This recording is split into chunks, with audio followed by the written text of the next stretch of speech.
हाय दोस्तों, और आपका स्वागत है एम्स दिल्ली के जनवरी 2026 सेशन के पीएचडी एडमिशन की इस पूरी जानकारी में। आज हम इस डॉक्यूमेंट को एकदम डिटेल में बात करेंगे, शुरू से लेकर आखिर तक पॉइंट बाय पॉइंट कवर करेंगे, तो पूरा वीडियो ज़रूर देखें। सारी इंपॉर्टेंट लिंक इस वीडियो का डिस्क्रिप्शन में मिल जाएगा और हमारी वेबसाइट newacademy.com विजिट करें।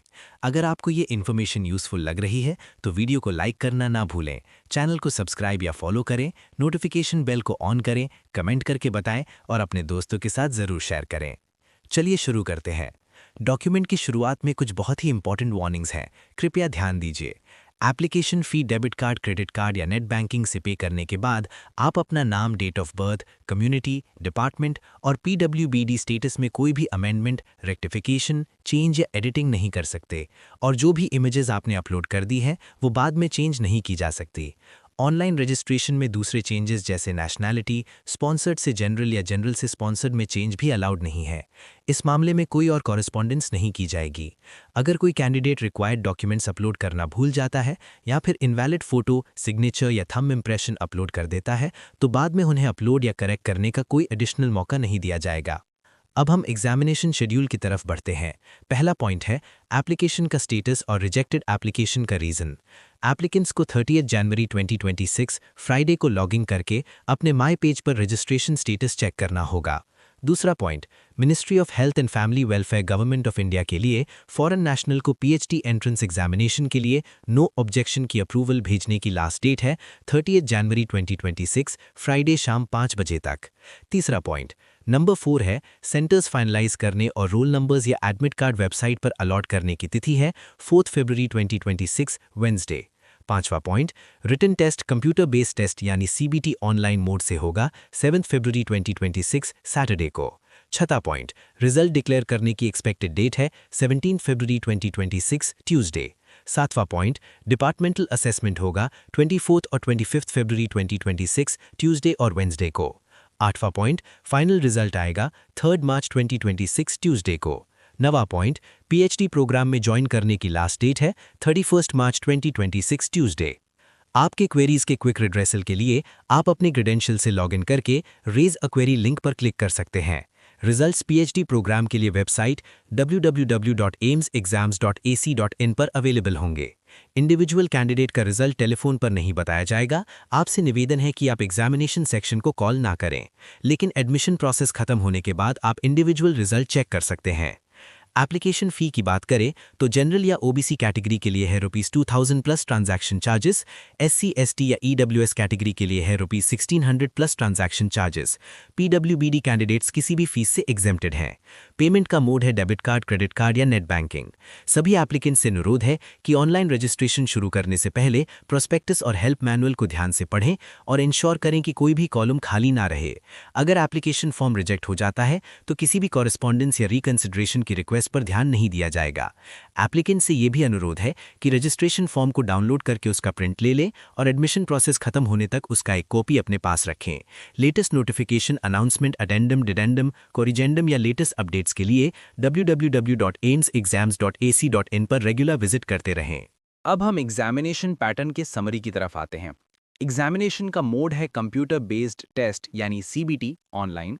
एग्जामिनेशन की ड्यूरेशन है 90 मिनट्स स्टेज 1 और स्टेज 2 के लिए मिलाकर। एग्जामिनेशन की डेट है 7 फरवरी 2026 सैटरडे। सेंटर ऑफ एग्जामिनेशन सिर्फ दिल्ली या एनसीआर होगा। नंबर ऑफ शिफ्ट्स 1 होगा। एग्जामिनेशन का टाइमिंग है 10 AM से 11:30 AM तक यानी 1 और आधा घंटा। पेपर की लैंग्वेज इंग्लिश होगी। एग्जामिनेशन का टाइप ऑब्जेक्टिव टाइप होगा। नंबर ऑफ क्वेश्चन स्टेज 1 और स्टेज 2 के लिए मिलकर 70 होंगे, 30 + 40। Objective questions multiple choice questions या एमसीक्यूज होंगे।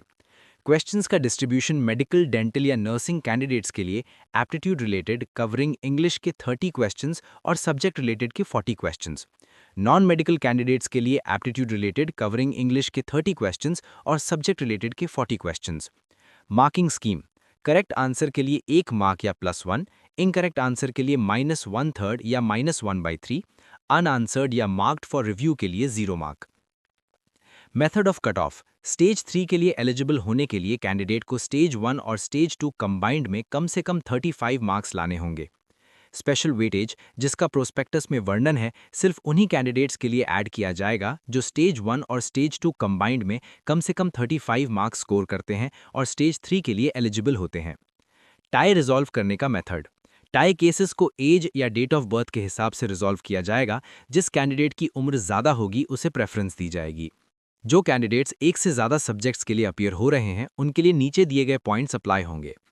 स्टेज 1 या एप्टीट्यूड रिलेटेड कवरिंग इंग्लिश में 30 मल्टीपल चॉइस क्वेश्चंस होंगे और इसकी ड्यूरेशन है 40 मिनट्स। स्टेज 2 या सब्जेक्ट रिलेटेड में 40 मल्टीपल चॉइस क्वेश्चंस होंगे और इसकी ड्यूरेशन है 50 मिनट्स। दोनों स्टेजेस का टोटल एग्जामिनेशन टाइम 90 मिनट्स होगा, जिसमें 70 एमसीक्यूज होंगे। कैंडिडेट को इन स्टेप्स को फॉलो करना होगा। पहला, हर अप्लाइड सब्जेक्ट के लिए अलग एडमिट कार्ड इशू किया जाएगा, जिसमें रोल नंबर के अलावा हर स्टेज का एक लॉगिन आईडी होगा। एग्जामिनेशन का पासवर्ड एग्जामिनेशन हॉल में अनाउंस किया जाएगा। पहले सभी कैंडिडेट्स को स्टेज 1 अटेम्प्ट करना होगा अपने रिस्पेक्टिव लॉगिन आईडी यूज करके, जिसमें 30 एमसीक्यूज होंगे 40 मिनट्स में, और फिर अपने आंसर्स सबमिट करने होंगे। स्टेज 1 सबमिट करने के बाद कैंडिडेट्स को फिर से स्टेज 2 के लॉगिन आईडी से लॉगिन करना होगा और स्टेज 2 अटेम्प्ट करना होगा, जिसमें 40 एमसीक्यूज होंगे 50 मिनट्स में। जो कैंडिडेट्स एक से ज़्यादा स्पेशलिटी या डिपार्टमेंट के लिए अप्लाई किए हैं उन्हें सारे अप्लाइड सब्जेक्ट्स के एडमिट कार्ड लाना होगा, नहीं तो जिस सब्जेक्ट का एडमिट कार्ड नहीं होगा उस सब्जेक्ट के एग्जाम में बैठने की अनुमति नहीं दी जाएगी।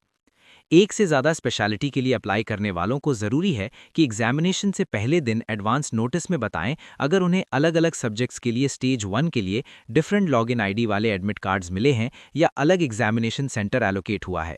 नहीं तो जिस सब्जेक्ट में वो अपीयर नहीं हो पाएंगे उस सब्जेक्ट के लिए उनका एप्लीकेशन नहीं माना जाएगा। हर सब्जेक्ट का रिजल्ट इंडिपेंडेंटली कैलकुलेट किया जाएगा स्टेज 1 और स्टेज 2 के स्कोर्स को कंबाइन करके और प्रोस्पेक्टस में मेंशन्ड सिलेक्शन मेथड के हिसाब से। पीडब्ल्यूबीडी कैंडिडेट्स के लिए कंपेंसेटरी टाइम इस प्रकार होगा। स्टेज 1 के लिए 40 मिनट्स के अलावा 15 मिनट्स एक्स्ट्रा, यानी total 55 minutes. Subject related theory के लिए 50 मिनट्स के अलावा 20 मिनट्स एक्स्ट्रा, यानी टोटल 70 मिनट्स। अब हम सीट्स की समरी या नंबर ऑफ सीट्स की तरफ आते हैं। डिपार्टमेंट या सेंटर वाइज सीट्स अवेलेबल हैं। ये सीट्स दो कैटेगरीज में हैं, funds available in the project या FA और seats available only to candidates who have their own government fellowship या OF। टोटल सीट्स FA और OF को मिलाकर दिए गए हैं। एनेस्थीजियोलॉजी में FA 0, OF 1, टोटल 1। एनाटॉमी में FA 5, OF 2, टोटल 7। बायोकेमिस्ट्री में FA 2, OF 6, टोटल 8। बायोफिजिक्स में FA 2, OF 3, टोटल 5। बायोटेक्नोलॉजी में FA 0, OF 1, टोटल 1। कार्डियोलॉजी में FA 1, OF 0, total 1। Dermatology and venereology में FA 1, OF 0, total 1। Emergency medicine JPNATC में FA 0, OF 1, total 1। Endocrinology and metabolism में FA 1, OF 1, total 2। Forensic medicine and toxicology में FA 1, OF 1, total 2। Gastroenterology and HNU में FA 2, OF 1, total 3। Laboratory medicine में FA 1, OF 1, total 2। Laboratory oncology doctor BRAIRCH में FA 0, OF 2, total 2। Medical oncology doctor BRAIRCH में FA 0, OF 3, total 3। Microbiology में FA 1, OF 2, total 3। न्यूरोबायोकेमिस्ट्री NSC में FA 0, OF 1, total 1। Neurology में FA 2, OF 1, total 3। Neuropathology neuroscience centre में FA 1, OF 0, total 1। Nuclear magnetic resonance या NMR में FA 0, OF 1, total 1। Ophthalmology doctor RP centre for ophthalmic sciences में FA 4, OF 0, total 4। Oral pathology and microbiology centre for dental education and research CDER में FA 1, OF 0, total 1। Pathology में FA 0, OF 1, total 1। Paediatrics में FA 1, OF 1, total 2। Pharmacology में FA 2, OF 1, total 3। Physiology में FA 1, OF 4, total 5। Plastic, reconstructive and burn surgery में FA 2, OF 0, total 2। Preventive oncology में FA 2, OF 0, total 2। Preventive oncology NCI Jhajjar में FA 1, OF 1, total 2। Psychiatry में FA 2, OF 2, total 4। Stem cell में FA 1, OF 2, total 3। Overall total FA seats 38 हैं और OF seats 39 हैं, जिसका grand total है 77। अब हम हर डिपार्टमेंट की seat details, code, number of seats, qualifications, project titles, broad areas of research, project code और फंडिंग एजेंसी के बारे में जानेंगे। ये लिस्ट बहुत लंबी है, इसलिए आप लोग नोटिफिकेशन को डाउनलोड करें, इसका लिंक वीडियो का डिस्क्रिप्शन में मिल जाएगा। इसके बाद एक बहुत ही इंपॉर्टेंट नोट दिया गया है। सभी seats in a department will be clubbed. Candidates will be eligible only for seats in the department that they have applied for. Candidates will be allocated seats in order of their merit in the exam. Candidates with their own government fellowship (OF) can select from both OF and fellowship available (FA) seats, जहां वो seat की eligibility criteria fulfill करते हैं. Candidates without their own government fellowship (OF) can select only fellowship available (FA) seats, जहां वो seat की eligibility criteria fulfill करते हैं. Successful candidates will be subjected to eligibility criteria of respective project before admission. जो candidates को seat allot हो जाती है लेकिन वो ज्वाइन नहीं करते या ज्वाइन करने के बाद रिजाइन कर देते हैं, उन्हें सीट एलोकेशन के किसी भी एडिशनल राउंड के लिए एलिजिबल नहीं माना जाएगा। अब बात करते हैं जनरल एलिजिबिलिटी की। पीएचडी कोर्स के लिए ओपन कैंडिडेट्स की एलिजिबिलिटी ये है, कैंडिडेट के पास निम्न में से कोई एक क्वालिफिकेशन होनी चाहिए। पहला ऑप्शन है मेडिकल क्वालिफिकेशन, MBBS या BDS with minimum 55% aggregate marks, या फिर कंसर्न्ड सब्जेक्ट में MD, MS, MDS, DM, MCH या diplomat of national board of examination. याद रहे, अगर ये degrees medical council of India से रिकॉग्नाइज्ड कॉलेज से नहीं है तो आप एलिजिबल नहीं हैं। दूसरा ऑप्शन है नर्सिंग क्वालिफिकेशन। नर्सिंग स्पेशलिटी में MSc degree with minimum 55% aggregate marks वाले कैंडिडेट्स कॉलेज ऑफ नर्सिंग में PhD के लिए एलिजिबल हैं। तीसरा ऑप्शन है नॉन मेडिकल कैटेगरी।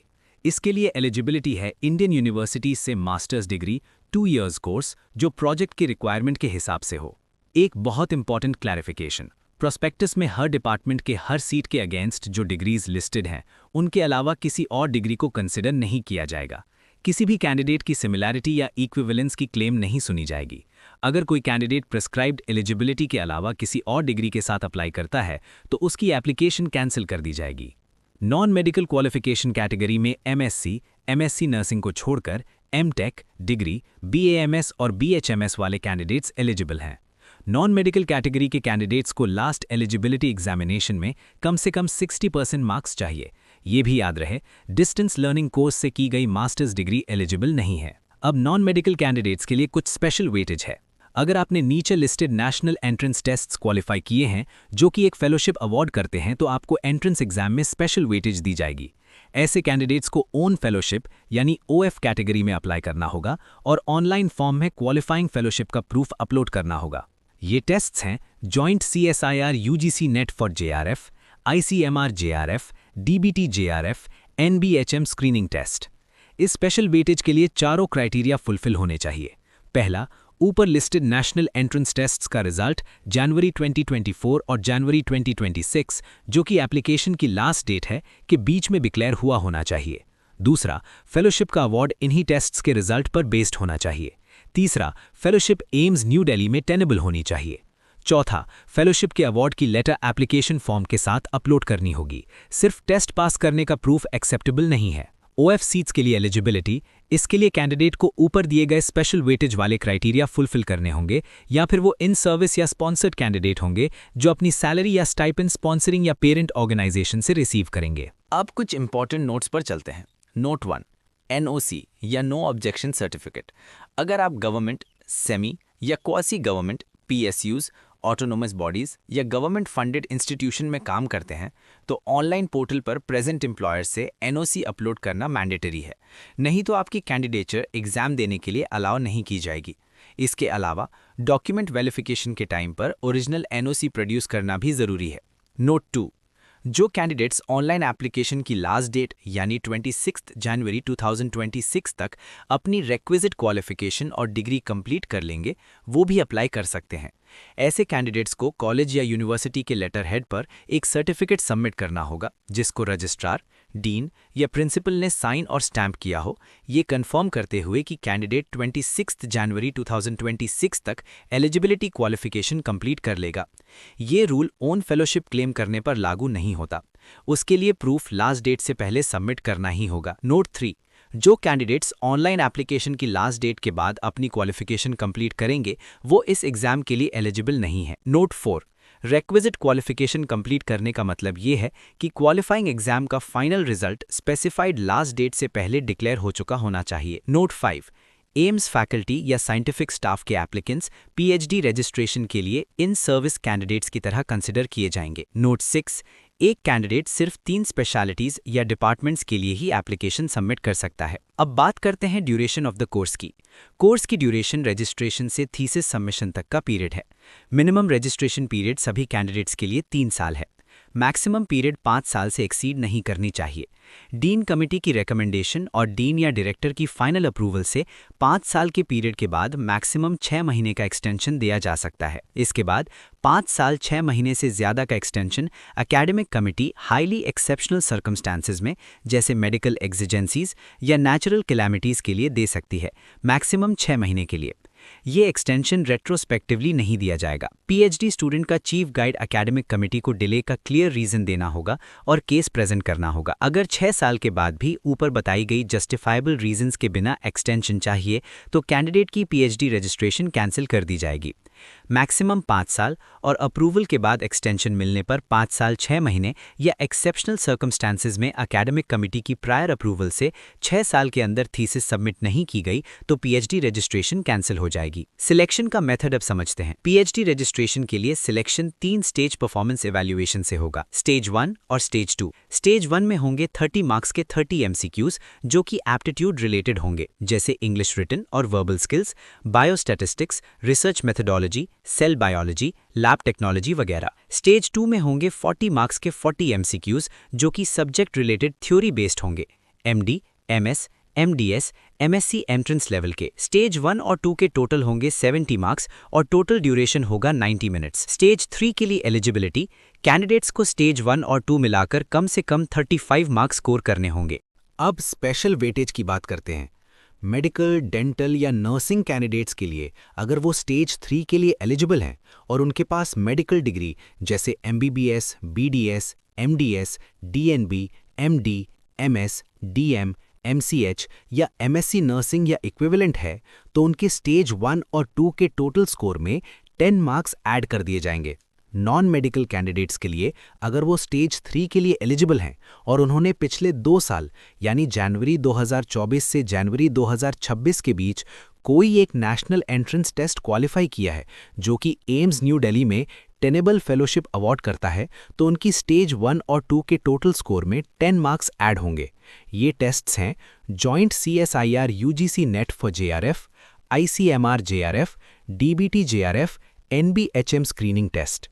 ऐसे कैंडिडेट्स को OF कैटेगरी में अप्लाई करना होगा और ऑनलाइन फॉर्म में फेलोशिप अवार्ड का प्रूफ अपलोड करना होगा। इस स्पेशल वेटेज के लिए 4 कंडीशंस हैं।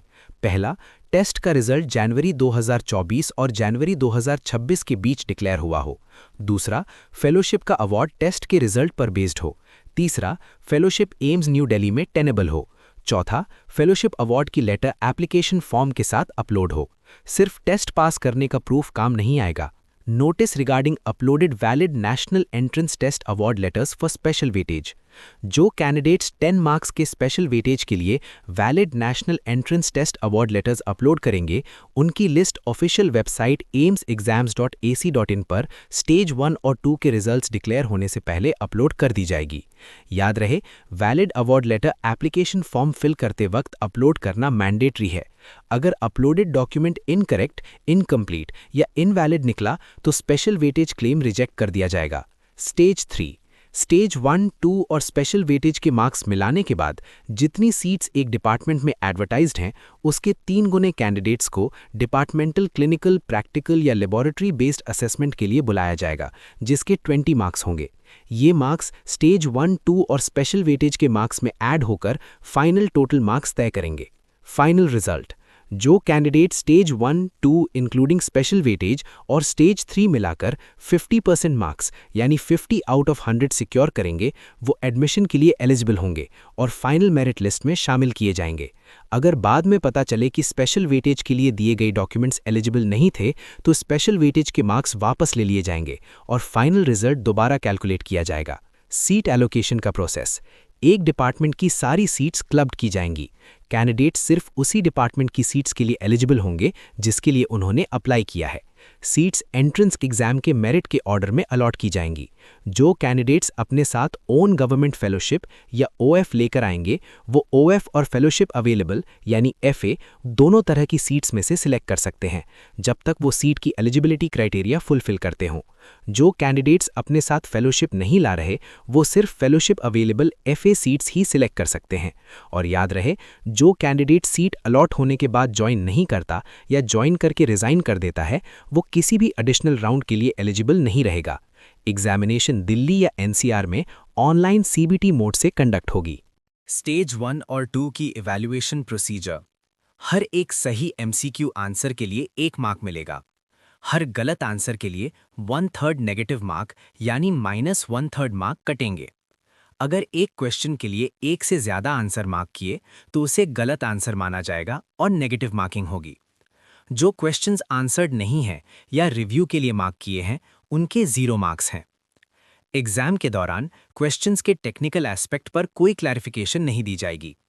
अगर एंट्रेंस एग्जाम में किसी क्वेश्चन में कोई डिस्क्रिपेंसी मिले तो कैंडिडेट को associate dean exams AIIMS new Delhi 110029 को एग्जाम खत्म होने के 24 घंटे के अंदर अपने माई पेज पर representation for question RFQ section के एनेबल्ड लिंक से लिखना चाहिए। ये लिंक एग्जाम खत्म होने के 24 घंटे तक एनेबल्ड रहेगा। अब कुछ और इंपॉर्टेंट नोट्स। नोट 1, CBT यानी कंबाइंड स्टेज 1 और स्टेज 2 का रिजल्ट एग्जामिनेशन सेक्शन एम्स की वेबसाइट पर अवेलेबल होगा। किसी को इंडिविजुअल इंटीमेशन नहीं भेजी जाएगी। नोट 2, जो कैंडिडेट्स ऊपर बताए गए किसी भी स्टेज में नहीं आएंगे वो एडमिशन के लिए एलिजिबल नहीं रहेंगे। नोट 3, PhD कोर्स में एडमिशन रिकग्नाइज्ड फंडिंग एजेंसीज से रिसर्च फंड्स, फेलोशिप या ग्रांट की अवेलेबिलिटी पर डिपेंड करेगा। रिजल्ट्स डिक्लेयर होने के बाद सिलेक्शन लेटर्स एकेडमिक सेक्शन से सिर्फ उन्हीं कैंडिडेट्स को इशू किए जाएंगे जिन्होंने कंसर्न्ड हेड ऑफ डिपार्टमेंट्स के थ्रू अपने फंडिंग सोर्सेज का अंडरटेकिंग या प्रूफ सबमिट कर दिया हो। टाई रिजॉल्व करने का मेथड। टाई केसेस को एज यानी डेट ऑफ बर्थ के हिसाब से रिजॉल्व किया जाएगा। ओल्डर कैंडिडेट को यंगर कैंडिडेट पर प्रेफरेंस दी जाएगी। एज कैलकुलेट करने में अगर मदद चाहिए तो हमारे फ्री ऑनलाइन एज कैलकुलेटर का यूज करें, लिंक डिस्क्रिप्शन में है। ज्वाइनिंग। सिलेक्टेड कैंडिडेट्स को प्रोविजनल ऑफर लेटर में दिए गए डेट पर ज्वाइन करना होगा। अगर कैंडिडेट को ज्वाइनिंग के लिए एक्सटेंशन नहीं मिलता और वो दिए गए डेट तक ज्वाइन नहीं करता तो अज्यूम किया जाएगा कि वो कोर्स ज्वाइन नहीं करना चाहता और सीट वेटिंग लिस्ट के नेक्स्ट कैंडिडेट को ऑफर की जाएगी।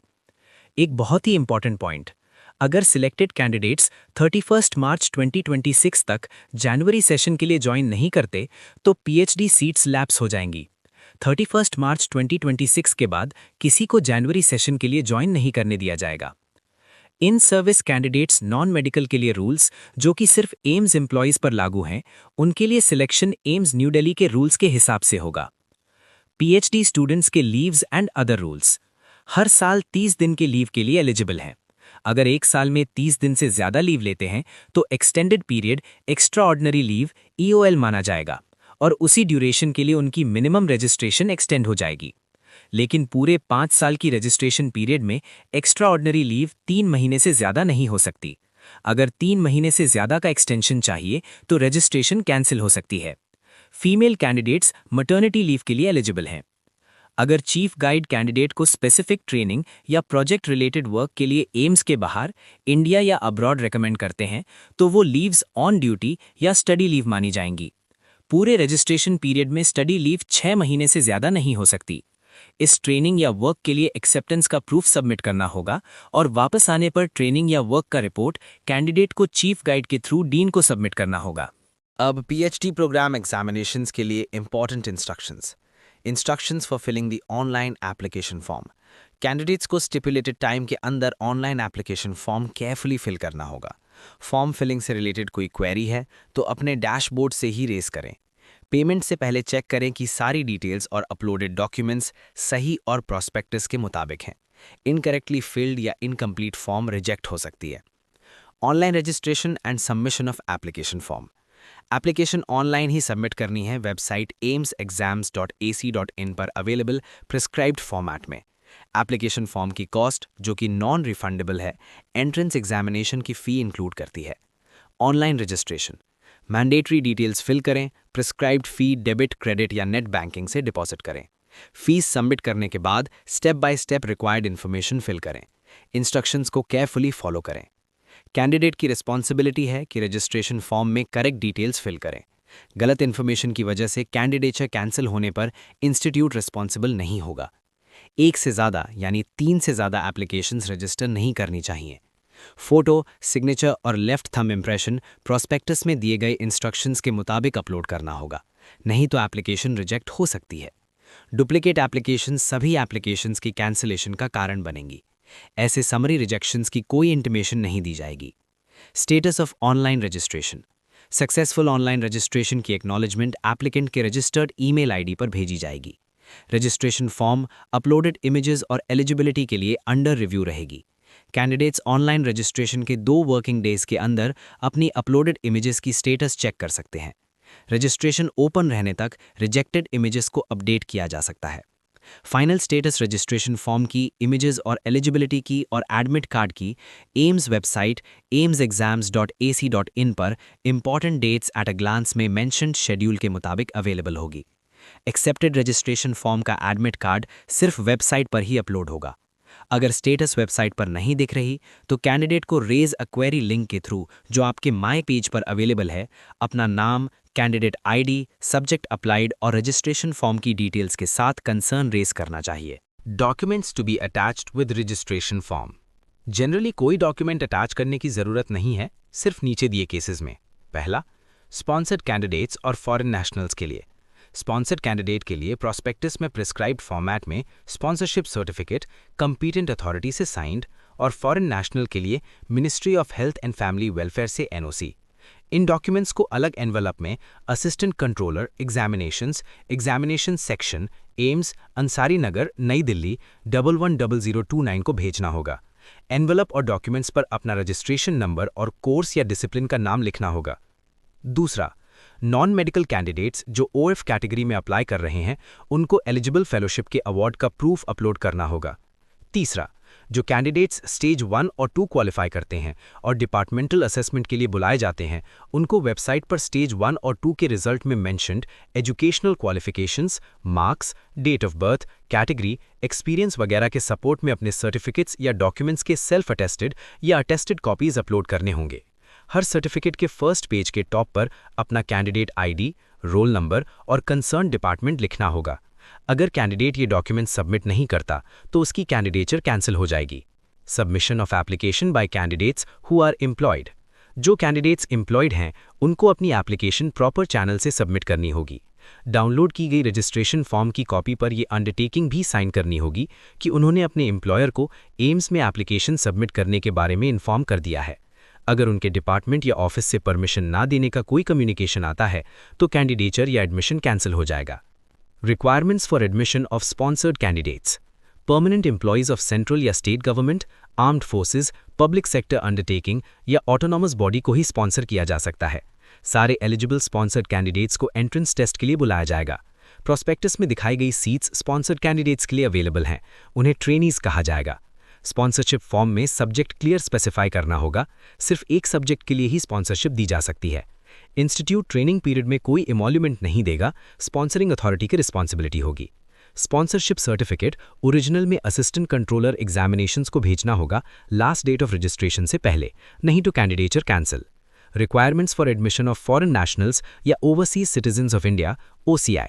इनका सिलेक्शन भी एम्स नई दिल्ली के रूल्स के मुताबिक होगा। एलिजिबिलिटी फॉर स्क्राइब एंड और compensatory time. Persons with benchmark disabilities PWBD जो RPWD एक्ट 2016 के सेक्शन 2R में डिफाइंड है, जैसे blindness, locomotor disability, both arms affected और सेरेब्रल पाल्सी, अगर वो चाहें तो सेल्फ अंडरटेकिंग के अगेंस्ट स्क्राइब की फैसिलिटी ले सकते हैं और कॉम्पनसेटरी टाइम भी ले सकते हैं। दूसरे कैटेगरीज के PWBD कैंडिडेट्स अगर फिजिकली लिखने में अनेबल हैं तो उनको गवर्नमेंट हेल्थ केयर इंस्टीट्यूशन के chief medical officer, civil surgeon या मेडिकल सुपरिटेंडेंट से prescribed proforma appendix A, part A1 और A3 पर सर्टिफिकेट देकर स्क्राइब या कॉम्पनसेटरी टाइम मिल सकता है। जो persons specified disabilities section 2S के अंडर आते हैं लेकिन बेंचमार्क डिसेबिलिटीज सेक्शन 2R के अंडर नहीं आते, यानी जिनकी डिसेबिलिटी 40% से कम है और लिखने में डिफिकल्टी है, उनको भी कंपीटेंट मेडिकल अथॉरिटी से प्रिस्क्राइब्ड प्रोफॉर्मा अपेंडिक्स A1 और A3 पर सर्टिफिकेट देकर स्क्राइब या कॉम्पेंसेटरी टाइम मिल सकता है। इन सर्टिफिकेट्स को इंपॉर्टेंट डेट्स सेक्शन में दिए गई ड्यू डेट्स तक सबमिट करना होगा। कैंडिडेट अपना खुद का स्क्राइब ले आ सकता है या एग्जामिनेशन सेक्शन से रिक्वेस्ट कर सकता है। अगर खुद का स्क्राइब ला रहा है तो स्क्राइब की क्वालिफिकेशन टेस्ट की मिनिमम क्वालिफिकेशन से एक स्टेप कम होनी चाहिए, लेकिन मैट्रिकुलेटेड या उससे ऊपर ही होनी चाहिए। खुद का स्क्राइब लाने की कंडीशन में रेम्यूनरेशन, ऑनरेरियम या टीए कैंडिडेट की रिस्पॉन्सिबिलिटी है। स्क्राइब कैंडिडेट की सिर्फ असिस्टेंस कर सकता है, जैसे इंस्ट्रक्शंस पढ़ना, टेस्ट पेपर पढ़ना और माउस क्लिक करना। क्वेश्चन पेपर की एक्सप्लेनेशन या इंटरप्रिटेशन सख्त मना है। एलिजिबल कैंडिडेट्स को कॉम्पेंसेटरी टाइम दिया जाएगा। Procedure for redressal of discrepancy noticed. अगर एंट्रेंस एग्जाम में किसी क्वेश्चन में डिस्क्रिपेंसी है तो candidate associate dean exams AIIMS new Delhi को 24 घंटे के अंदर अपने माई पेज पर representation for questions RFQ section के एनेबल्ड लिंक से लिखे। ये लिंक 24 घंटे तक एनेबल्ड रहेगा। प्रोस्पेक्टस, एडमिट कार्ड वगैरह में कोई डिस्क्रिपेंसी है तो assistant controller examinations AIIMS new Delhi को अपने क्रेडेंशियल से लॉगिन करके माई पेज पर अवेलेबल क्वेरीज लिंक से इमीडिएटली बताना होगा। एग्जाम के बाद की कंप्लेंट्स नहीं सुनी जाएंगी। कैंडिडेट की रिस्पॉन्सिबिलिटी है कि एप्लीकेशन फॉर्म में सही एड्रेस, मोबाइल नंबर और ईमेल आईडी फिल करें। गलत इन्फॉर्मेशन की वजह से किसी कम्युनिकेशन के ना मिलने पर इंस्टीट्यूट रिस्पॉन्सिबल नहीं होगा। सारे एलिजिबल कैंडिडेट्स के downloadable admit cards website aimsexams.ac.in पर एट अ ग्लांस में मेंशन शेड्यूल के मुताबिक होस्ट किए जाएंगे। कैंडिडेट्स उन्हें वेबसाइट से डाउनलोड करें, पोस्ट से नहीं भेजे जाएंगे। एड्रेस, मोबाइल नंबर या ईमेल आईडी में कोई चेंज है तो इस ऑफिस को रजिस्टर्ड मेल से इमीडिएटली बताना होगा। अगर किसी स्टेज पर पता चले कि कैंडिडेट ने फॉल्स इन्फॉर्मेशन या सर्टिफिकेट दिया है या कुछ इन्फॉर्मेशन कंसील की है तो उसका एडमिशन कैंसिल हो जाएगा, रेजिडेंसी टर्मिनेट कर दी जाएगी। अगर इनएलिजिबिलिटी किसी भी स्टेज पर डिटेक्ट होती है तो कैंडिडेचर या एडमिशन कैंसिल कर दिया जाएगा। एग्जाम के दौरान किसी भी तरह की इरेगुलर असिस्टेंस लेने या देने की कोशिश करने पर एक्सपल्शन और कैंडिडेचर कैंसिलेशन हो सकती है। एडमिशन कैंसिल करके कैंडिडेट के खिलाफ क्रिमिनल या सिविल प्रोसीडिंग्स भी शुरू की जा सकती हैं। इंस्टीट्यूट एंट्रेंस टेस्ट का रिजल्ट इंडिविजुअली किसी को नहीं बताएगा, लेकिन एडमिशन प्रोसेस कंप्लीट होने पर इंडिविजुअल कैंडिडेट्स के मार्क्स aimsexams.ac.in पर अवेलेबल कर दिए जाएंगे। आंसर शीट्स की रीचेकिंग या री इवैल्यूएशन का कोई प्रोविजन नहीं है। कैंडिडेट्स के सिलेक्शन का फाइनल डिसीजन इंस्टीट्यूट के डायरेक्टर का होगा। सिलेक्टेड कैंडिडेट्स को सिलेक्शन लेटर में स्टिपुलेटेड डेट पर ही ज्वाइन करना होगा। सिलेक्टेड कैंडिडेट्स को ज्वाइनिंग के टाइम पर original permanent registration certificate submit करना होगा। PhD प्रोग्राम के लिए स्टूडेंट्स का सिलेक्शन मेडिकल फिटनेस पर डिपेंड करेगा। मेडिकल बोर्ड द्वारा मेडिकली फिट डिक्लेयर किए बिना कोई कैंडिडेट फी पे या कोर्स ज्वाइन नहीं कर सकता। हर सिलेक्टेड कैंडिडेट को प्रिस्क्राइब्ड पीरियड के अंदर फी या ड्यूज पे करनी होगी। कोर्स के दौरान किसी भी फॉर्म में प्राइवेट प्रैक्टिस प्रोहिबिटेड है। Training period strictly full time और कंटिन्यूअस है। रूल्स इंस्टीट्यूट के डिसीजंस के हिसाब से बदल सकते हैं। किसी भी मैटर में डिस्प्यूट की सिचुएशन हो तो उस पर ज्यूरिसडिक्शन सिर्फ दिल्ली कोर्ट्स की होगी। अगर प्री एग्जामिनेशन फॉर्मेलिटीज से रिलेटेड आपका कोई क्वेरी है तो आप रेज अ क्वेरी लिंक के थ्रू, जो आपके माई पेज पर कैंडिडेट आईडी और पासवर्ड से लॉगिन करके अवेलेबल है, हमें लिख सकते हैं। लीगल और डिसिप्लिनरी एक्शन के बारे में एम्स न्यू दिल्ली उन लोगों के खिलाफ लीगल और डिसिप्लिनरी एक्शन लेगी जो मिसकंडक्ट के गिल्टी पाए जाएंगे। इसकी वजह ये हो सकती हैं जैसे कि एग्जामिनेशन से जुड़े किसी भी व्यक्ति को इल्लीगल ग्रेटिफिकेशन ऑफर करना, प्रेशर डालना, ब्लैकमेल करना, इम्पर्सनेशन करना या कराना, कंप्यूटर कंसोल या क्वेश्चन पेपर से क्वेश्चन बाहर भेजने का प्रयास करना, किसी और के कंप्यूटर स्क्रीन को देखना या क्वेश्चन को पढ़े बिना फास्ट स्पीड से मूव करना, फैब्रिकेटेड या टेम्पर्ड डॉक्यूमेंट सबमिट करना, एजुकेशनल क्वालिफिकेशन या एक्सपीरियंस में फॉल्स इन्फॉर्मेशन देना जैसे इंटर्नशिप कंप्लीशन, एप्लीकेशन फॉर्म में एक्चुअल फोटो, सिग्नेचर या लेफ्ट थंब इंप्रेशन की जगह इररेलेवेंट फोटोज अपलोड करना, इम्पर्सनेशन के लिए मॉफ्ड या डिजिटली मॉडिफाइड फोटोज अपलोड करना, इनकरेक्ट स्टेटमेंट्स देना या मटेरियल इन्फॉर्मेशन सप्रेस करना, इम्प्रॉपर मीन से क्वेश्चंस प्राप्त करने का प्रयास करना, एग्जामिनेशन के दौरान अनफेयर मीन्स का पोजेशन या यूज करना, क्वेश्चंस कॉपी करना, एग्जामिनेशन हॉल में मिसबिहेव करना, आंसर स्क्रिप्ट्स फाड़ना, फेलो कैंडिडेट्स को बॉयकॉट के लिए प्रोवोक करना, डिसऑर्डरली सीन क्रिएट करना, एग्जामिनेशन कंडक्ट के लिए डिप्यूटेड स्टाफ को हरास करना या बॉडीली हार्म पहुंचाना, एग्जामिनेशन के दौरान किसी भी mobile phone, pager, electronic equipment, programmable device, storage media जैसे pen drive, smart watch, camera, Bluetooth device या ऐसी किसी भी चीज़ का पोजेशन या यूज़ करना, चाहे वो स्विच्ड ऑफ मोड में ही क्यों ना हो। एडमिशन सर्टिफिकेट के साथ दिए गए किसी भी इंस्ट्रक्शन को वायलेट करना, प्रॉपर परमिशन के बिना seat, question paper, device, computer screen, mouse या कीबोर्ड चेंज करना, एग्जामिनेशन में पार्टिसिपेट करने के बाद एडवर्टाइजमेंट के टर्म्स डिस्प्यूट करना या ऊपर दिए गए क्लॉजेज में से किसी भी एक्ट को कमिट करने या उसमें अबेट करने का प्रयास करना। ऐसे केसेस में क्रिमिनल प्रोसिक्यूशन के अलावा कैंडिडेट को एम्स न्यू दिल्ली द्वारा डिस्क्वालीफाई किया जा सकता है इस एग्जामिनेशन से या अन्य एग्जामिनेशन से। उस पर परमानेंट या स्पेसिफाइड पीरियड के लिए डिबार किया जा सकता है एम्स के किसी भी एग्जामिनेशन या सिलेक्शन से। कॉम्पिटेंट अथॉरिटी के डिस्क्रिशन पर कोई अन्य पेनल्टी भी लगाई जा सकती है। अगर कैंडिडेट ऑलरेडी गवर्नमेंट सर्विस में है तो अप्रोप्रिएट रूल्स के अंडर डिसिप्लिनरी एक्शन होगा, लेकिन किसी भी पेनल्टी से पहले कैंडिडेट को एक रिप्रेजेंटेशन लिखित रूप में सबमिट करने का मौका दिया जाएगा और उस रिप्रेजेंटेशन को कंसिडर किया जाएगा। लेकिन मैटर की सीरियसनेस के आधार पर एम्स को यह अधिकार है कि वो डायरेक्टर के डिस्क्रिशन पर एग्जामिनेशन के दौरान अनफेयर मीन्स के इस्तेमाल पर कोई नोटिस दिए बिना या कारण बताए बिना कैंडिडेचर कैंसिल कर सकता है। इस पर कोई कॉरेस्पॉन्डेंस नहीं किया जाएगा। जो कोई व्यक्ति कैंडिडेट के साथ मिलकर ऊपर दिए गए क्लॉजेज ए से क्यू तक के किसी भी मिसडीड में गिल्टी पाया जाता है, उस पर भी क्लॉज क्यू के टर्म्स में एक्शन लिया जा सकता है। लीगल जुरिस्डिक्शन के हिसाब से किसी भी डिस्प्यूट पर दिल्ली कोर्ट्स का ही जुरिस्डिक्शन माना जाएगा। अब बात करते हैं SC, ST, OBC, EWS candidates के लिए कास्ट सर्टिफिकेट सबमिट करने की। एंट्रेंस एग्जामिनेशन का रिजल्ट डिक्लेयर होने के बाद शेड्यूल कास्ट, शेड्यूल ट्राइब और अदर बैकवर्ड क्लासेस के कैंडिडेट्स को दूसरे रिक्वायर्ड डॉक्यूमेंट्स के साथ एक अटेस्टेड कास्ट सर्टिफिकेट सबमिट करना होगा। ये सर्टिफिकेट नीचे दिए गए अथॉरिटीज में से किसी एक से प्रिस्क्राइब्ड फॉर्म पर होना चाहिए।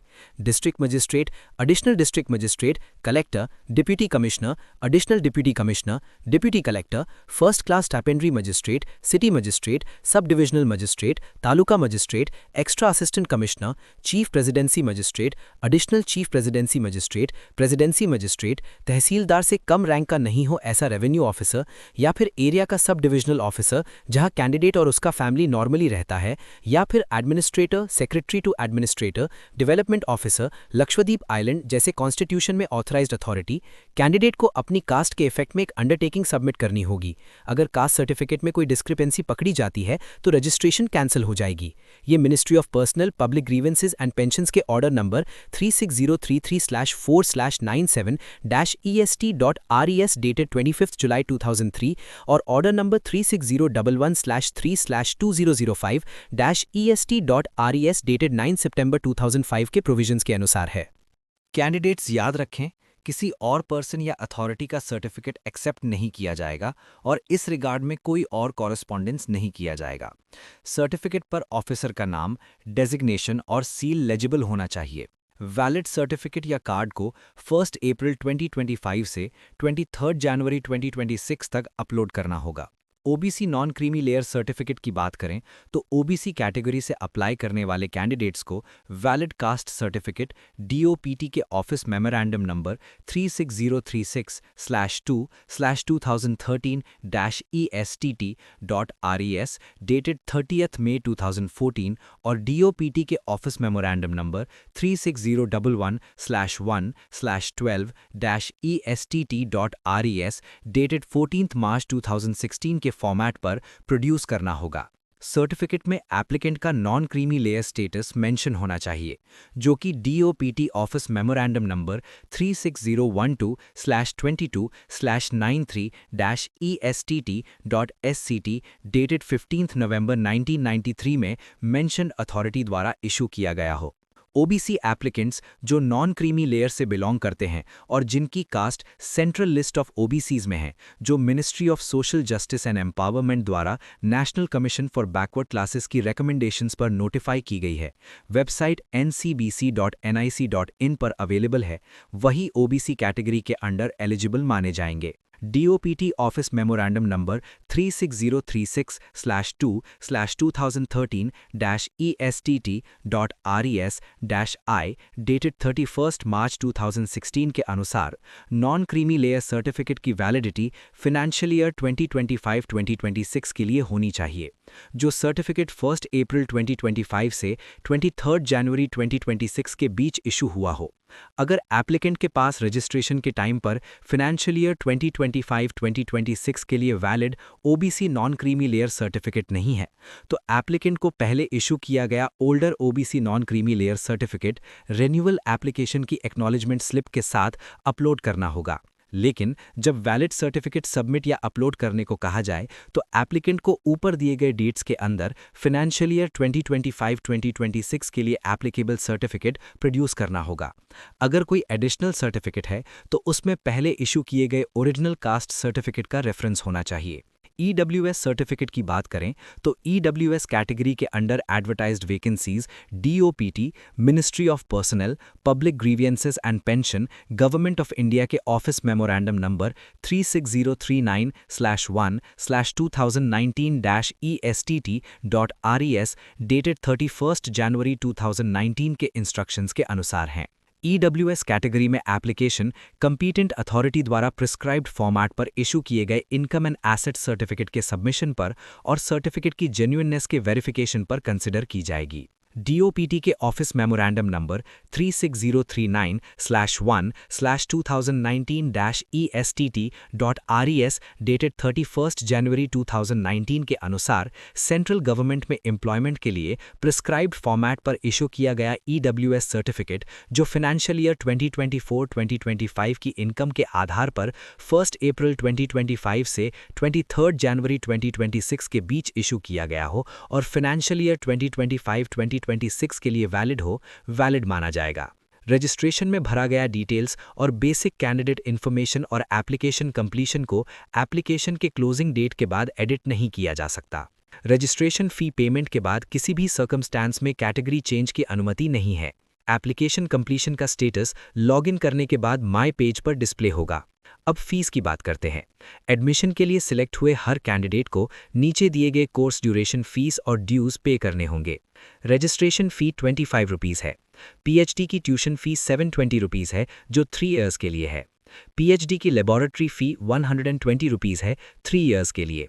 PhD के लिए पॉट मनी 720 रुपीज़ है 3 इयर्स के लिए। सारे PhD स्टूडेंट्स के लिए हॉस्टल रेंट 1080 रुपीज़ है 3 इयर्स के लिए। PhD की इलेक्ट्रिसिटी 240 रुपीज़ है 3 इयर्स के लिए। PhD की जिमखाना फ़ी 120 रुपीज़ है 3 इयर्स के लिए। कॉशन मनी 100 रुपीज़ है जो हर स्टूडेंट को इंस्टीट्यूट के इक्विपमेंट के ब्रेकेज या लॉस की रिकवरी के लिए डिपॉजिट करनी है। हॉस्टल सिक्योरिटी 1000 रुपीज़ है जो रिफंडेबल है। सारी फीस और ड्यूज एडमिशन के टाइम पेएबल हैं। हॉस्टल सिक्योरिटी डिपॉजिट जो कि रिफंडेबल है 1000 रुपीज़ है। फीस और अन्य चार्जेस इंक्लूडिंग हॉस्टल रेंट एक बार पे करने के बाद किसी भी केस में रिफंड नहीं किए जाएंगे और इस कनेक्शन में कोई कॉरेस्पॉन्डेंस नहीं किया जाएगा। लेकिन कॉशन मनी उन कैंडिडेट्स को रिफंड की जाएगी जो कोर्स ज्वाइन नहीं करते। कॉशन मनी को कोर्स कंप्लीशन के 1 साल के अंदर क्लेम करना होगा, नहीं तो ये फोरफीट हो जाएगी। हॉस्टल अकोमोडेशन के बारे में अनमैरिड PhD स्टूडेंट्स को पार्शली फर्निश्ड अकोमोडेशन दिया जाएगा सब्जेक्ट टू अवेलेबिलिटी। जो मैरिड हैं और फैमिली के साथ रहते हैं उनको partially furnished married hostel accommodation दिया जाएगा सब्जेक्ट टू अवेलेबिलिटी। लेकिन स्पॉन्सर्ड PhD स्टूडेंट्स से एप्लीकेबल हॉस्टल फीस ली जाएगी। हॉस्टल थीसिस सबमिशन या रजिस्ट्रेशन के 5 इयर्स तक जो भी पहले हो अलॉट किया जाएगा। हॉस्टल अलॉटमेंट रूल्स बदल सकते हैं और कोई भी चेंज सारे सिलेक्टेड कैंडिडेट्स पर एप्लीकेबल होगा। इंस्टीट्यूट लाइब्रेरी के बारे में institute library important medical books और जर्नल से वेल स्टॉक्ड है। इसमें photocopying, Medline, video monitor facilities और मॉडर्न लर्निंग रिसोर्स मटेरियल्स की फैसिलिटीज़ हैं। बुक्स और पीरियोडिकल्स बोनाफाइड मेंबर्स को स्पेसिफाइड पीरियड के लिए लोन पर दिए जाते हैं। नेशनल मेडिकल लाइब्रेरी भी इंस्टीट्यूट कैंपस के आसपास स्थित है। एम्स न्यू दिल्ली में PhD स्टूडेंट्स के लिए code of conduct. Number 1, AIIMS के स्टूडेंट्स में डिसिप्लिन मेंटेन करना। डिसिप्लिन और डिसिप्लिनरी एक्शन से रिलेटेड सारे पावर्स डायरेक्टर एम्स के पास हैं। डायरेक्टर एम्स इन पावर्स को डीन या अन्य पर्सन्स को डेलीगेट कर सकते हैं। डिसिप्लिन एनफोर्स करने की पावर की जेनरलिटी को प्रेजुडिस किए बिना नीचे दिए गए एक्ट्स ग्रॉस इनडिसिप्लिन माने जाएंगे। फिजिकल असॉल्ट करना या फिजिकल फोर्स यूज करने की थ्रेट देना एम्स के किसी भी डिपार्टमेंट या सेंटर के टीचिंग या नॉन टीचिंग स्टाफ या एम्स प्रेमिसेस के अंदर किसी भी व्यक्ति को। किसी भी वेपन को कैरी, यूज या यूज करने की थ्रेट देना। शेड्यूल कास्ट्स, शेड्यूल ट्राइब्स और अदर बैकवर्ड कास्ट्स के स्टूडेंट्स की स्टेटस, डिग्निटी और ऑनर को वायलेट करना। ऐसी कोई भी प्रैक्टिस करना जो विमेन के अगेंस्ट डेरोगेटरी हो, चाहे वर्बल हो या अन्य। किसी भी तरह से ब्राइबिंग या करप्शन का प्रयास करना। इंस्टीट्यूशनल प्रॉपर्टी को विलफुली डिस्ट्रॉय करना। रिलीजियस या कम्युनल ग्राउंड्स पर इल विल या इंटॉलरेंस क्रिएट करना। एम्स न्यू दिल्ली के फंक्शनिंग को किसी भी तरह से डिस्टर्ब करना। रैगिंग के रिगार्ड में सुप्रीम कोर्ट की डायरेक्टिव स्ट्रिक्टली फॉलो की जाएगी। जैसे कि honourable supreme court of India के डायरेक्शन के अनुसार गवर्नमेंट ने कैंपस के अंदर और बाहर किसी भी फॉर्म में रैगिंग को कंप्लीटली बैन किया है और इंस्टीट्यूट अथॉरिटीज किसी भी फॉर्म की रैगिंग अलाउ नहीं करेंगे। जो भी डायरेक्टली या इनडायरेक्टली किसी भी एजुकेशनल इंस्टीट्यूशन के अंदर या बाहर रैगिंग कमिट करेगा, उसमें पार्टिसिपेट करेगा या इंस्टिगेट करेगा, उसे इंस्टीट्यूशन से सस्पेंड, एक्सपेल या रस्टिकेट किया जा सकता है और उसे 10,000 रुपीज तक का फाइन भी लगा सकते हैं। पनिशमेंट में एडमिशन कैंसिलेशन, क्लासेस अटेंड करने से सस्पेंशन, फेलोशिप या स्कॉलरशिप और अन्य फाइनेंशियल बेनिफिट्स को विदहोल्ड या विड्रॉ करना भी शामिल हो सकता है। ये decision head of the institution द्वारा ली जाएगी। डिसिप्लिन मेंटेन करने की पावर्स की जेनरलिटी को प्रेजुडिस किए बिना डायरेक्टर अपनी पावर्स का यूज करते हुए किसी भी स्टूडेंट को ये ऑर्डर या डायरेक्ट कर सकते हैं। एक्सपेल किया जाए, स्टेटेड पीरियड के लिए एम्स के कोर्स या कोर्सेज ऑफ स्टडी में एडमिशन न दिया जाए, स्पेसिफाइड सम का फाइन लगाया जाए, एक या ज्यादा सेमेस्टर्स के लिए किसी भी एग्जामिनेशन से डिबार किया जाए, स्टूडेंट के रिजल्ट को जिस एग्जामिनेशन में उसने अपीयर किया है विदहोल्ड या कैंसिल किया जाए, एग्जामिनेशन हॉल में कॉपिंग, नोट्स लेना, मोबाइल या अन्य इलेक्ट्रॉनिक गैजेट्स यूज करने जैसे अनफेयर मीन्स के लिए किसी भी एग्जामिनेशन में अपीयर या कंप्लीट करने से प्रोहिबिट किया जाए। एडमिशन के टाइम हर स्टूडेंट ये डिक्लेरेशन साइन करेगा कि वो अपने आप को डायरेक्टर और एम्स की सेवरल अथॉरिटीज की डिसिप्लिनरी ज्यूरिस्डिक्शन को सबमिट करता है, जो एक्ट्स, स्टैट्यूट्स, रूल्स के अंडर डिसिप्लिन एक्सरसाइज करने का अधिकार रखते हैं। नंबर 2, रैगिंग की प्रोहिबिशन और पनिशमेंट। रैगिंग किसी भी फॉर्म में स्ट्रिक्टली प्रोहिबिटेड है, कॉलेज, डिपार्टमेंट, इंस्टीट्यूट के प्रेमिसेस के अंदर, एम्स के किसी भी हिस्से में और एम्स कैंपस के बाहर भी। कोई भी इंडिविजुअल या कलेक्टिव एक्ट या प्रैक्टिस ऑफ रैगिंग जो ग्रॉस इनडिसिप्लिन कॉन्स्टिट्यूट करे, उसके साथ डील किया जाएगा। रैगिंग का मतलब यहाँ पर सिर्फ फिजिकल हरासमेंट नहीं है, बल्कि कोई भी ऐसा एक्ट, कंडक्ट या प्रैक्टिस जिसमें सीनियर स्टूडेंट्स अपनी डोमिनेंट पावर या स्टेटस का मिसयूज करके नए या जूनियर स्टूडेंट्स पर प्रेशर डालते हैं। इसमें इंडिविजुअल या ग्रुप दोनों तरह के एक्ट्स इंक्लूड होते हैं। इस डेफिनेशन के अंडर फिजिकल असॉल्ट, थ्रेट या फिजिकल फोर्स का यूज आता है। इसके साथ साथ विमेन स्टूडेंट्स की स्टेटस, डिग्निटी और ऑनर को हार्म करना भी रैगिंग माना जाता है। शेड्यूल्ड कास्ट्स, शेड्यूल्ड ट्राइब्स और अदर बैकवर्ड कास्ट्स के स्टूडेंट्स की डिग्निटी और ऑनर का वायलेशन भी इसी कैटेगरी में आता है। अगर किसी एक्ट से स्टूडेंट्स को रिडिक्यूल, कंटेम्प्ट का सामना करना पड़े और उनकी सेल्फ एस्टीम इफेक्ट हो, तो वो भी रैगिंग के अंडर आता है। वर्बल अब्यूज, अग्रेशन, इंडीसेंट जेस्चर और ऑब्सीन बिहेवियर को भी रैगिंग माना गया है। इसके बाद डॉक्यूमेंट बताता है कि जैसे ही डायरेक्टर, डीन, हॉस्टल सुपरिंटेंडेंट या एम्स के फैकल्टी को रैगिंग के किसी भी इंसिडेंट की इन्फॉर्मेशन मिलती है, उन्हें तुरंत एक्शन लेना होता है। सिर्फ कंप्लेंट आने पर ही नहीं, बल्कि डीन या कोई भी फैकल्टी मेंबर या अथॉरिटी सुओ मोटो यानी अपनी तरफ से भी किसी इंसिडेंट की इंक्वायरी कर सकता है। ऐसी इंक्वायरी के बाद वो डायरेक्टर को रिपोर्ट भेजते हैं, जिसमें इन्वॉल्व स्टूडेंट्स की आइडेंटिटी और इंसिडेंट की नेचर क्लियरली मेंशन होती है। डीन एक इनिशियल रिपोर्ट भी सबमिट कर सकता है, जिसमें परपेट्रेटर्स की पहचान और रैगिंग के नेचर को एस्टैब्लिश किया जाता है। अगर क्लॉज 5 या क्लॉज 6 के अंडर कोई रिपोर्ट आती है या रेलेवेंट अथॉरिटी के डिटर्मिनेशन से ये प्रूव होता है कि क्लॉज 3 के अंडर डिस्क्राइब्ड रैगिंग हुई है, specially physical assault, women students के डिग्निटी वायलेशन या रिजर्व्ड कैटेगरी स्टूडेंट्स के डिग्निटी वायलेशन वाले केसेस में, तो डायरेक्टर कंसर्न्ड स्टूडेंट या स्टूडेंट्स को स्पेसिफिक नंबर ऑफ सेमेस्टर्स के लिए रस्टिकेट कर सकता है।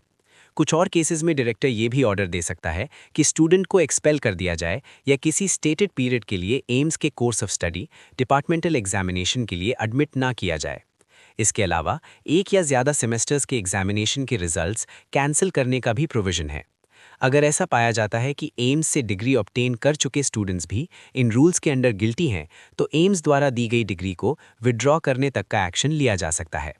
यहाँ ये भी क्लियरली लिखा है कि रैगिंग को अबेट करना यानी इनडायरेक्टली सपोर्ट करना भी रैगिंग के बराबर माना जाएगा। इसके बाद document anti sexual harassment monitoring committee के बारे में बताता है। ये एक स्टैट्यूटरी कमेटी होती है जिसमें teaching staff, non teaching staff और स्टूडेंट्स शामिल होते हैं। इस कमेटी का काम स्टूडेंट्स और स्टाफ से रिलेटेड सेक्सुअल हरासमेंट के मैटर्स को देखना होता है। कोई भी पर्सन जो इस मैटर में अग्रीव्ड है, बिना किसी डर के इस कमेटी से अप्रोच कर सकता है, जहां उसे फेयर हियरिंग और प्रॉपर रिड्रेसल मिलता है। अगला point unauthorised absence of student से रिलेटेड है। अगर कोई स्टूडेंट बिना ऑथराइजेशन के एब्सेंट होता है, तो उसकी इन्फॉर्मेशन स्टूडेंट के साथ साथ पेरेंट्स या लोकल गार्जियंस को भी दी जाती है। एकेडमिक सेक्शन की तरफ से कम 3 रिमाइंडर्स इशू किए जाते हैं। हर रिमाइंडर के बीच 10 डेज का गैप होता है। अगर इसके बाद भी सिचुएशन इंप्रूव नहीं होती, तो कंसर्न स्टूडेंट की रजिस्ट्रेशन कैंसिलेशन का डिसीजन डीन या डायरेक्टर एम्स के द्वारा लिया जाता है। अब हम अपेंडिक्स 1 स्टेट कोड सेक्शन पर आते हैं। यहाँ पर इंडिया के स्टेट्स और यूनियन टेरिटरीज के कोड्स दिए गए हैं। कोड 1 आंध्र प्रदेश के लिए है, 2 अरुणाचल प्रदेश, 3 असम, 4 बिहार, 5 छत्तीसगढ़, 6 दिल्ली, 7 गुजरात, 8 गोवा, 9 हरियाणा, 10 हिमाचल प्रदेश, 11 जम्मू एंड कश्मीर, 12 झारखंड, 13 कर्नाटका, 14 केरला, 15 मध्य प्रदेश, 16 महाराष्ट्र, 17 मणिपुर, 18 मेघालय। आगे codes 19 Mizoram, 20 Nagaland, 21 Odisha, 22 Punjab, 23 Rajasthan, 24 Sikkim, 25 Tamil Nadu, 26 Telangana, 27 Tripura, 28 Uttar Pradesh, 29 Uttarakhand, 30 waste Bengal, 31 Andaman and Nicobar, 32 Chandigarh, 33 Dadra and Nagar Haveli, 34 Daman and Diu, 35 Lakshadweep और 36 पुडुचेरी के लिए मेंशन किए गए हैं। इसके बाद instruction for uploading image section आता है, जो ऑनलाइन रजिस्ट्रेशन के टाइम बहुत इंपॉर्टेंट होता है। कैंडिडेट्स को ऑनलाइन रजिस्ट्रेशन के दौरान अपनी फोटोग्राफ, सिग्नेचर और लेफ्ट थंब इंप्रेशन अपलोड करना होता है। सबसे पहले फोटोग्राफ अपलोड इंस्ट्रक्शंस दिए गए हैं। एक recent colour passport size photograph चाहिए, जो रजिस्ट्रेशन की डेट से 6 मंथ से ज़्यादा पुरानी नहीं होनी चाहिए। बैकग्राउंड वाइट होना चाहिए और फोटोग्राफ का साइज 3.5 सेंटीमीटर विड्थ और 4.5 सेंटीमीटर हाइट होना चाहिए। ब्लैक एंड व्हाइट या पोलरॉइड फोटोग्राफ्स एक्सेप्टेबल नहीं है और फोटोग्राफ मोबाइल फ़ोन कैमरा से ली हुई नहीं होनी चाहिए। फोटोग्राफ प्रोफेशनली ली जानी चाहिए ताकि एनलार्ज करने पर ब्लर ना हो। एक प्लेन वाइट शीट पर 3.5 बाय 4.5 सेंटीमीटर का बॉक्स बनाकर उसके अंदर फोटोग्राफ पेस्ट करनी होती है। सिर्फ फोटोग्राफ वाला एरिया सिलेक्ट करके 200 dpi पर स्कैन करना होता है, पूरी शीट स्कैन नहीं करनी। स्कैन्ड इमेज को photograph.jpg नाम से सेव करना होता है। सपोर्टेड फॉर्मेट्स JPG और JPEG, GIF और PNG हैं। इमेज साइज 10 KB से 100 KB के बीच होनी चाहिए। अगर आपको अपने सिग्नेचर को सही साइज में एडजस्ट करना है, तो आप हमारा free tool signature resizer use कर सकते हैं, जो neoacademy.com/tool/signature-resizer पर अवेलेबल है। अगर आपको अपने डॉक्यूमेंट्स को स्कैन करके एक प्रॉपर फाइल बनानी है, जैसे इमेजेस को एक डॉक्यूमेंट के फॉर्म में रखना, तो आप इमेज टू PDF टूल भी यूज़ कर सकते हैं, जो neoacademy.com/tool/image_2_PDF पर मिल जाएगा।